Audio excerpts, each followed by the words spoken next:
Do good work is not a label, but a way of living. It is the constant and diligent effort to achieve a new level of excellence in one's own life. It is the hidden inner beauty behind the struggle to achieve excellence. It's not perfect, but imperfect. It is the effort, discipline, and focus that often goes unnoticed. The goal of Do Good Work is to highlight that drive.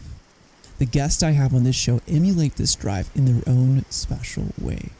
You'll be able to apply new ideas into your own life by learning from them. We will also have one-on-one episodes with me where we'll dive into my own experience with entrepreneurship and leadership. Every episode is designed to provide you with ideas that you can apply and grow in excellence in all areas of your life, business, and career. Today on the show, we have Damon Pistulka. Damon is the co-founder of Exit Your Way. He grew up understanding the value of hard work on a large Midwestern family farm. Damon graduated college with a mechanical engineering degree, and in his 20s, he's earned the opportunity to design, build, and operate a plastics injection molding facility in the Southeastern of the United States. Damon subsequently managed business in retail, store fixtures, custom fabricated metal products, advanced aerospace components, high-tech devices, and e-commerce. His passion and drive for helping people do great things and companies crushing their competitors provides an unwavering focus for Exiting Your Way and his client companies. And he's on the mission to make the biggest positive influence on the people around him by being the best person he can possibly be and work with. Well, Damon, thanks for being on, man. Well, thank you. Thank you, Raul. Hey, man. So I loved all of our conversations talking about, exiting your way, how business owners can go ahead and pretty much think about selling their business. But I know that there's a huge lingering cloud, I guess, that 80% of businesses that are for sale don't actually sell. Why is that? Well, it's a myriad of reasons, really. Starting with the fact, and the biggest reason, honestly, is when owners go to sell their business, it's not worth as much money as they would want or need. That is the number one reason why a business won't sell. It's worth $2 million and they either want 3 or need 3 to retire or whatever they're going to do next. And It's just one of those things where they either decide or can't and are forced to stay in the business longer. And it may never be the value they want.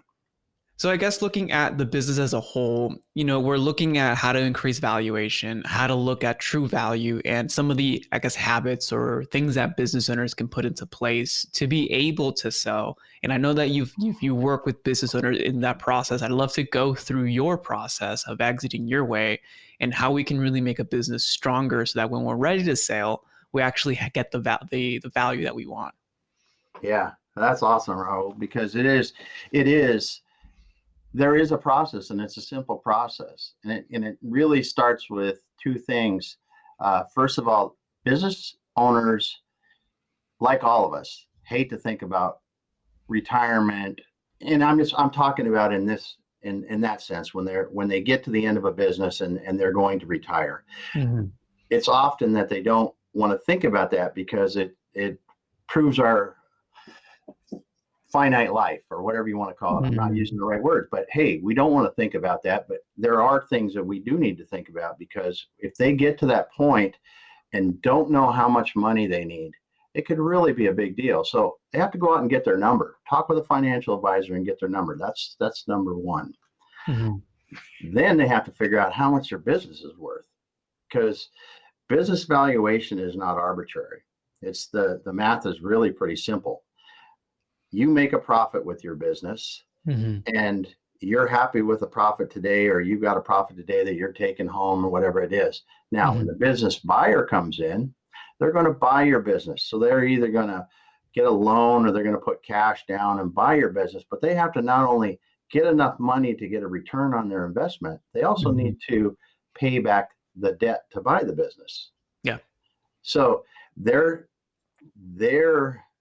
value is not necessarily the same as you look at it as the owner, because I don't have that debt. That debt is a lot of money sometimes. And that's one of the things that owners forget. when you're putting the business up for sale to make sure that the buy it's lucrative for the buyer, because if my understanding is right, when you're looking to buy a business, you're not going to make that money back until at least 12 months, 12 to 15 months at that, depending on the size of the loan. Is that correct? Yeah. I mean, a lot of the businesses that we're selling are multi-million-dollar businesses, and everybody, even on a big deal, you're trying to get your return back in 5 years. I mean, that's really what you want to do. Even though the SBA, when they're loaning on a business, they'll loan up to 10 years, but you really want to be able to pay it back in 5 if you can, because you've got to get past that debt as fast as you can. So when we're looking at creating an exit plan for the businesses, how are some of the ways that what are some of the mishaps that you see business owners go through, and what are some of the solutions that you've come up with to alleviate those pain points? Yeah. So when you look at the other problems that we typically run into, is business owners can run their business by the seat of their pants, so to speak, because they've been doing it for 20 years, right? So I've got my HVAC business, and I don't put together projections. I don't have to. I started this business. I've run it for so many years. I know that I'm going to do about so many $1 million in business in a year. And I'm probably going to, as long as things are working out, I know I'm going to be pretty good. And I can probably run it, off my head if I need to. My accountant's putting the numbers together once in a while for me. That's not the case for somebody coming into your business. I mean, they have no idea who your customers are, how well how tight you are with them, how good your contracts are with them.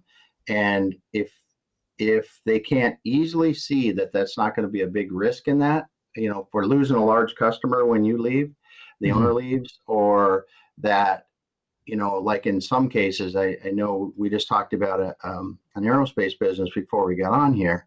In the aerospace industry or the automotive industry, it's really common that one customer can be, tens of millions of dollars in business sometimes, and it can be 60-70% of somebody's business.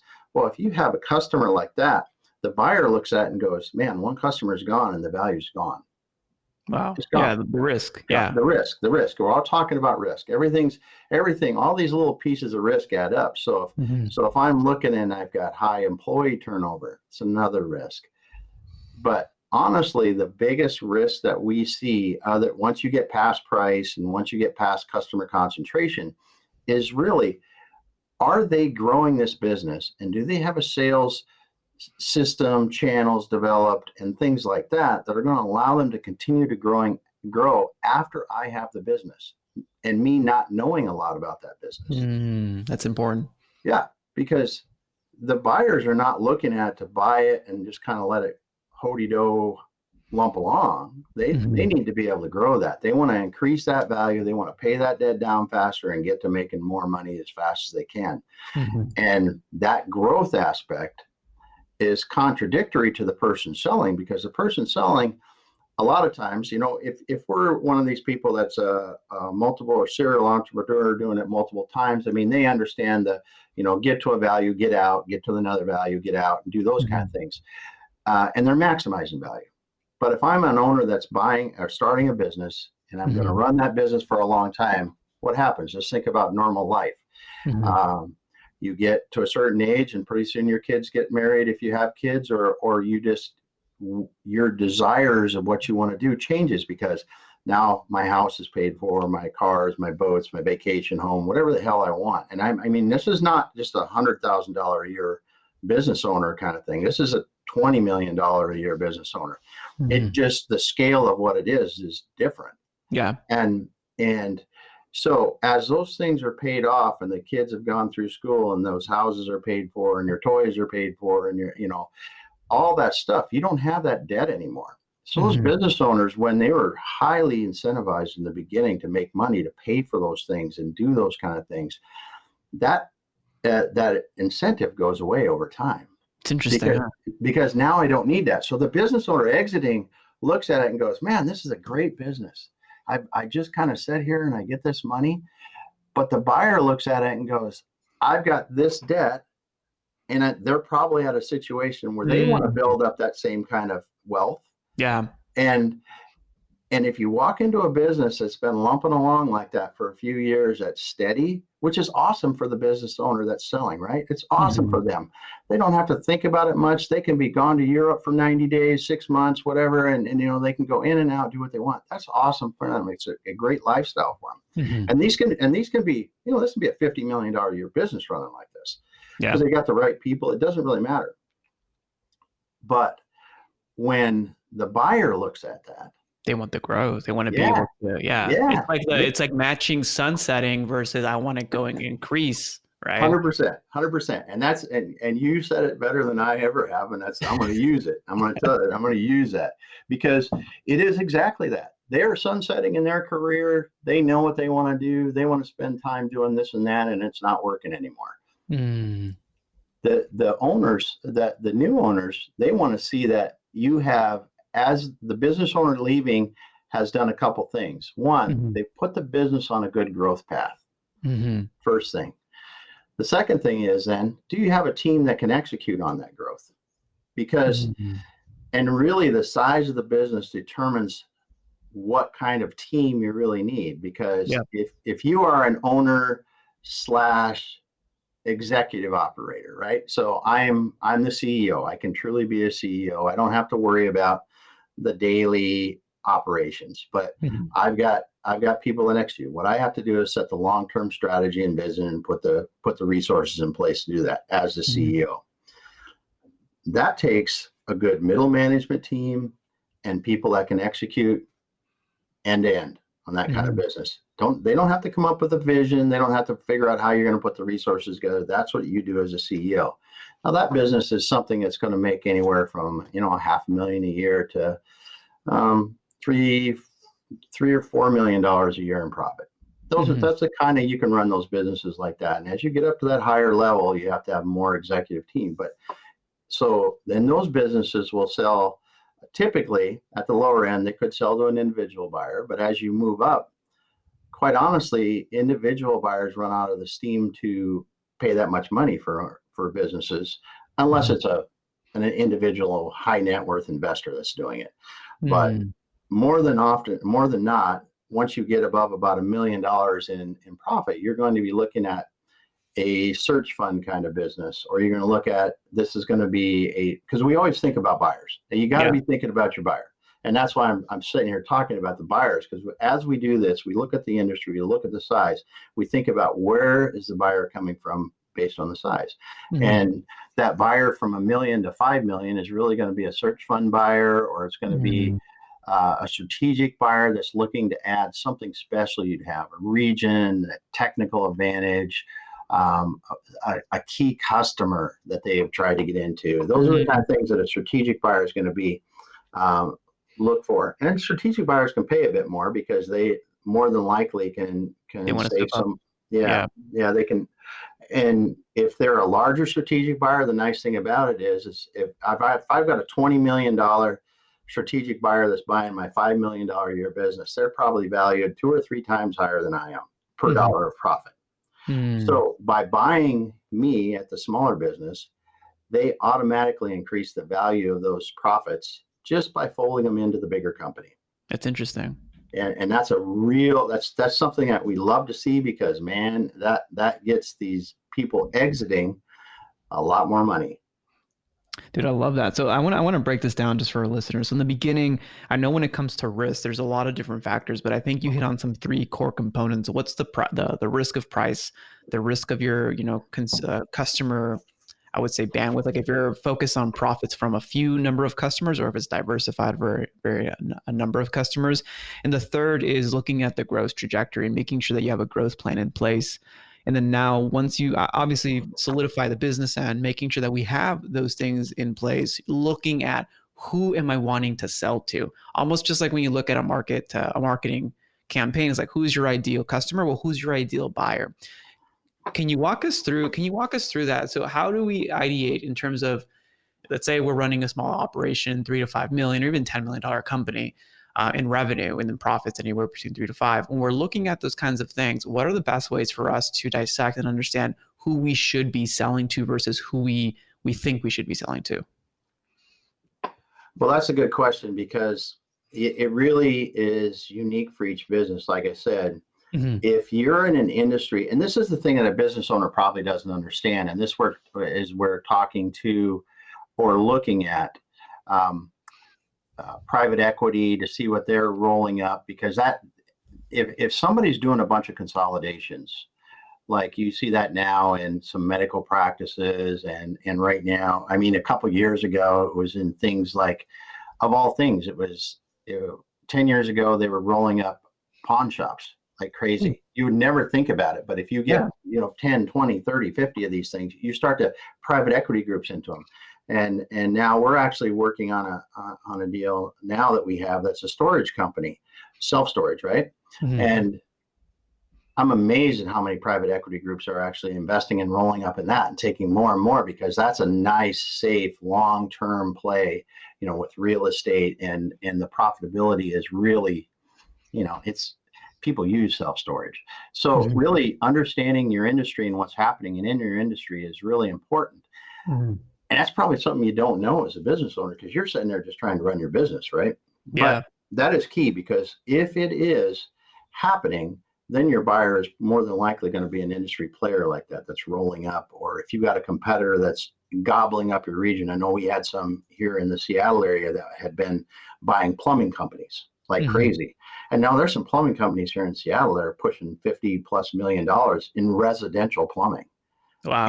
And roofing and things like that. Those kind of things have been rolling up in the last few years, because as those owners are exiting, the baby boomers are exiting out. There are other people that are sitting there, yeah, man, we're doing this. And these companies that are buying them are going in and they're going, hey, we got all these employees that we can do. We got this geography right now, and we're going to put the marketing behind it that this individual couldn't do.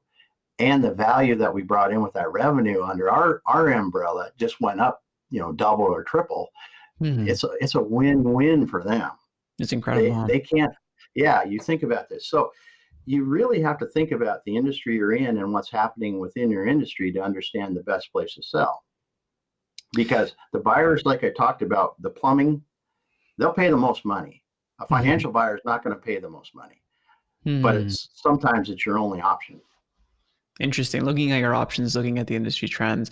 When I first learned about, exiting your way in the process you walk people through, I was pretty surprised how aggressive you guys were within, like, in 2 years, you shape up a business to be able to sell. Can we walk through a little bit around that process? Because that's pretty, like, gung-ho. Yeah, well, it's intense. I mean, there's no doubt what we do is intense, but it is based on the same kind of things that we used when I was running private equity companies, honestly. What we've really done is we've modified with the people to get to continue to get the talented people to drive the growth, because value is tied to your profitable growth, right? Yep. So to double your value in 2 years, you're going to get 3/4 of that by doubling your top line revenues. Now, on the back end of that, people talk about, if you're in software or a service that's easy to expand, it's really, really simple. If you're in a service or a business where it's harder to expand because of capital and other things like that, capital and labor. I mean, we help them overcome that, because I don't care what kind of business you're doing. If you're going to double your profits in 2 years, you are going to run into a cash crunch. And we inevitably do that. So we help them with that, with financing if we need to, and other things like that. But it really is starts with the block and tackle. Most of these business owners have not put together a sales plan or an annual forecast and projections, and then taken that back and worked with their team to develop it, and then work with their team on KPIs, weekly performance measurement, and continuous improvement. That is the core of what you have to do, I believe, to do this. And what we do is I have to have a dashboard every week that understands, am I getting enough people interested in us? Are we closing enough sales? And are we getting paid for those sales? And are we operating efficiently through the middle? That's simple.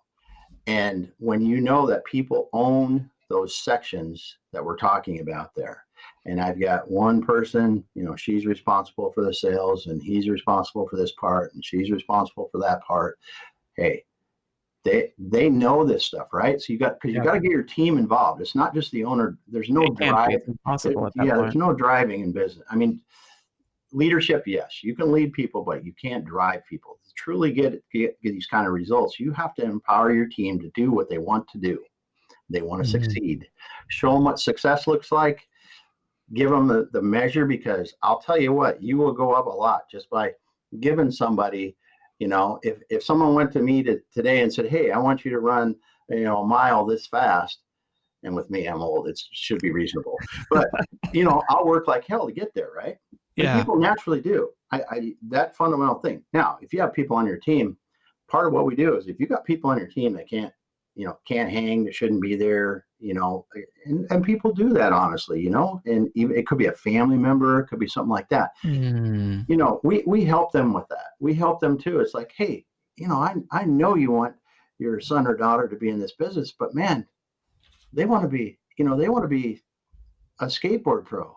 What the hell are they doing in your business? Pay them the money. Just let them sit at home and pay them the money if you need to, but get them out of from holding you back or whatever you have to do, because you get that team working right, put those projections down, and you get the right outside resources helping them with sales and other things, you can drive the hell out of a business. And I want to break down, because you just shared a lot of wisdom there specifically, because seriously, because I do this a lot with my private clients, is we set up what we call OKPIs, operating KPIs, just like you mentioned, right? What are the baselines that we need to get to? And guess what? Sales is always on there. Like sales drives growth. So, and then also assigning those specific metrics to an owner who owns that role. And when I've seen that transform with companies, it's almost like the whole culture changes. Okay, cool. If we're going to do this, who's in charge of it? And it's almost like like inner competition, but it's also inner team camaraderie. And it's amazing to see, an evolution that way. And just having, again, this is not rocket science. This is really simple stuff. Just setting up the baselines, figuring out what are the ways that we can optimize different conversion points within the company, and what do we need to put in place? Because I think in the second point that you mentioned that I really love is, as business owners, I love to be in the position where it's not that we're lacking in resources. It's making sure that every person has the training of how to do what they need to do, the resources and the tools to do that. Therefore, your job is to make sure, is this the right person? Do they have the attitude for it? Yeah. And that's significantly different. So I wanted to highlight that, because you just dropped it pretty quickly there. Yeah. And it is. And you will find that you're going to have people that rise to the occasion of this kind of growth. And you're going to have people that are going to go, man, I do not like this. It sucks that we're growing like this. I liked it when we were lumping along, because I could just, blah, blah, blah, whatever it is. Yeah. Because when you set up, like you said, your OKPI, operational KPI meetings, and we do them weekly with our clients, because you can't wait until your financials come out to find out you did well or not. So these people, that accountability drives the right people, because they want to come in showing what they did. And if you're leading them the right way, and we have the right resources that are from the outside providing the technical knowledge, because you could be driving your company and say we're in an e-commerce. We do a lot of work in e-commerce companies, and if they've got a reasonably good pay-per-click person or an SEO person or both, and they're struggling a little bit, or they're kind of need some new ideas and new ways to do things, that's where we add those resources that come in and sit down and go, okay, your KPIs are here, you're doing okay, but what do you think we should be doing next? And they're asking them, and we're talking to the outside resource with them, and they're meeting to get that, because we're really optimizing that. Because in our timeline, we give ourselves 2 to 3 years, and 3 years is the maximum. Usually we try to do this in 2. And the only way we found to be able to do that is we have to bring in the outside resources, because plug it in at least in the beginning, because it jumpstarts everything. If I need to jumpstart my pay-per-click, bring somebody else in to take a look at it, allow them to give their input, maybe even help to set it up, put hands-on help if we need it. Just get it done, get it moving, and start measuring it, right? And that's what gives that jump start, because even then, if that owner needs to hire somebody that they don't have. We have somebody interimly that's still pushing that. You can, because we can't wait it takes us 90 days to get somebody in, and then another 60 days for them to really get their feet under them, or whatever it's going to be. That's 5 months. 5 months. Yeah. We don't have 5 months. We got, like, if we're not doing something in week 2, we're not going to make it in 2 years. I mean, we have to start moving the needle in the first month pretty significantly, or see it's going to start moving, or we're not going to make it. And that timing for us is much the same as what we used to have in the private equity situation, where I've got a 5-year or 7-year. We have to get our value to this point in that time, and come hell or high water, you're going to do it. We can do it a little bit more humanely, I think, because well, I'm using the wrong words, obviously, but it's that's appropriate. No, yeah, it's appropriate. but honestly, private equity people have pressure like an individual owner doesn't understand that. And so this is a way that we can do it, and really encourage and develop their team as much as we can, without having to be knee-jerk getting somebody out, because our resources can sit there and develop somebody. And if I can develop an employee that's been there, and they can see it and start feel it and really get into it, I've got a much stronger employee over time. I've got a much more valuable business if I can have my my sales team is killing it, and they've all been here for a few years. If I have a whole sales team that's new, the buyer looks at it and goes, well, they've only been here for a certain time frame. Yeah, how many people are going? But if we can train and develop those existing employees, it's much better. So it is, again, looking at it from like a holistic point of view. Yeah. I think this begs the question, so business owners, and I know that even myself, sometimes we don't like to see the crud that within like what's happening in the company, right? And a lot of this is exposing, hey, we're weak here. Hey, this needs to change. Hey, this isn't the right person. Hey, where are your forecasts? Like, it's a lot at once, right? What is the mindset that we need to have as business owners if we're going to embark on a journey to really go and grow the company and sell it within 2 years, 2-3 years? Yeah. First of all, honesty, right? Everybody has these problems. Yeah. No one is without these problems. Yeah. It is just to the extent that you can address them and get them better is how much you're going to be able to change your business and change the value. So don't feel like you're a failure because you ran a business like this. And some people come like, oh God, I didn't. And the owners will say that. And I'm like, what are you talking about? This is everybody's got this. It's like if someone tells you that they don't eat too much once in a while, drink too much, whatever it is, we've all had problems, right? And as business owners, they need to accept that, hey, I know it's got warts. I know it's ugly. There's great things and there's ugly things about my business. And I don't feel bad because of that. I've done the best I could. And now we're going to take it to another level. And to do that, we really have to take an honest look. And I think that's what they, none of us need to like to do that. Yeah. But it is what the true power in it. So then once we got under that and understanding and honesty, working with pretty much a tight time frame, what are some of the things that like we need to have in mind, or some of the I guess going back to mindset, how can we endure moving at a faster pace, getting things in place? What's the best way for us to be positioned mentally so that we can partake in all these different initiatives? Well, first of all, and Gary V says it well, you got to fall in love with the journey, right? Yeah. And what's going to happen as a business owner is if you are intoxicated by this, which business owners, I don't find many that aren't intoxicated by seeing their business do better and do well. Fall in love with the journey and know you're not going to succeed on everything. You never are. You're always going to have setbacks. You're always going to have that. But we continue to trudge forward looking at the overall. And as long as even if we have a bad week, bad month where we go, oh, we got kicked in the teeth this month. But if we go, we know why, we've addressed that, and we're moving on, and just continue to go forward, because that relentlessness of getting back up after you've been kicked down will drive success. If you get kicked down and you get kicked in the teeth, you fix as best you can and move forward. You will drive success that way. And that attitude and that mental adjustment is I'm going to get my business to this point in this time frame. That's No not what. yeah. I'm going to do it, treating people right and leading people and those kind of things. But I'm getting there. And be really honest with your team. This is where we're going. You may not share that I'm going to do that to sell my business because that freaks people out. But you got to commit to I'm going to get there, and our clients get to lean on us because we've done it enough that I every once in a while I'll have a client they're just like, man, are we going to do this? Are we going to do this? And it's like, listen, we've been here before.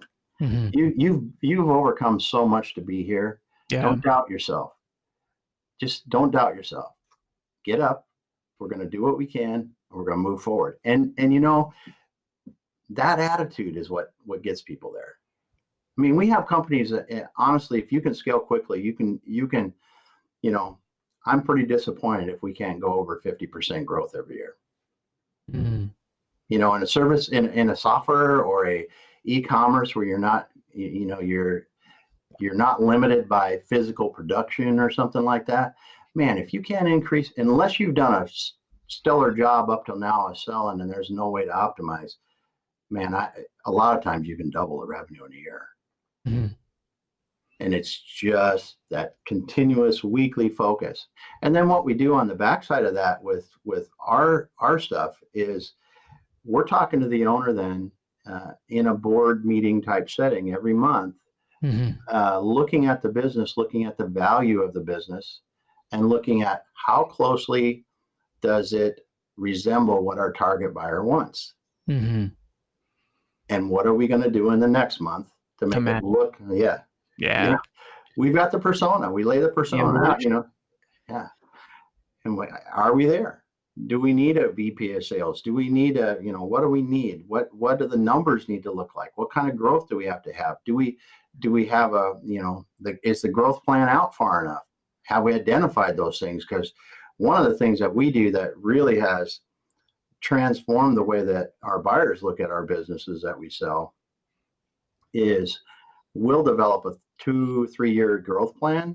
And if you're halfway through that growth plan and you're showing success on that, man, that is the time to sell. So if you get, you want to look at a trifecta, it's I hit the value point where my profitability demands the value or substantiates the value that I need or want. And I've on that, I'm only about 60% of the way through my sales plans that I'm executing on, and they can see them going that farther. That's like sharks with chum in the water, man. It is amazing. And so you go, the business looks like my buyer wants. I substantiate the value right now, and I've got a lot of growth potential, and it's proven. It's not just pie in the sky. You could do this, do that. Holy buckets. That's when you really have fun when you're talking to buyers, because you're going to get multiple offers. They're going to be where you want and higher, and you're going to really be able to choose what kind of legacy you leave. That's an important piece too. Yeah.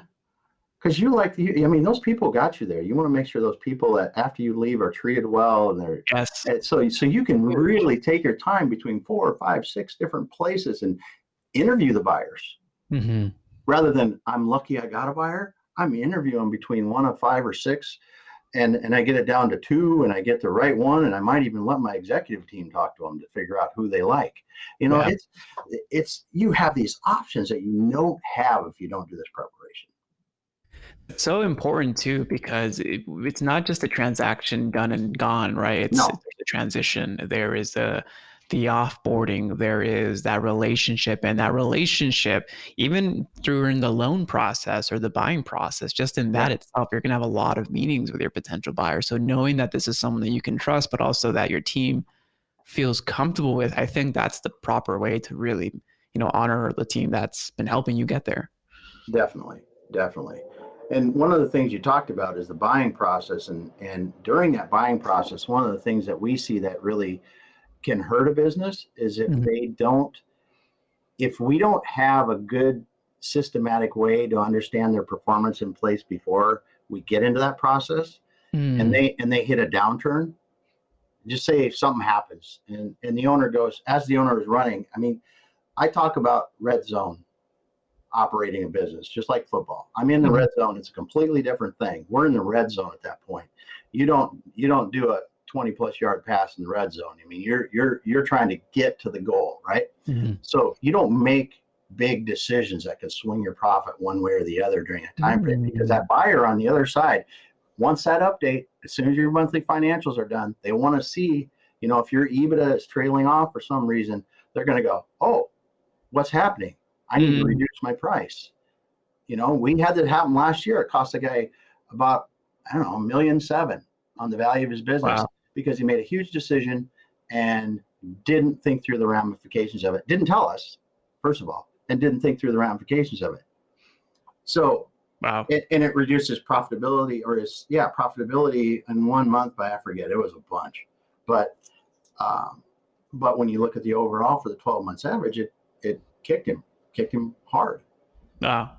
Yeah, so that part of it, not having that stuff in place, and it's really important as well through that, all the way through until you sign, the money gets in your account. You got to do that.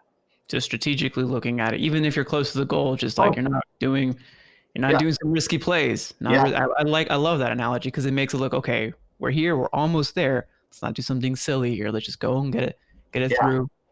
It is just keep trudging forward. Just keep trudging forward at that point and continue what you've been doing that got you here. I love that. And I love, again, simplicity, but also the holistic approach of it. It's not just one thing, it's all these little things. But for Damon, for our listeners out there, what's the best place for people to thank you for this episode and reach out to you and learn a little bit more about Exiting Your Way? Well, it's on LinkedIn.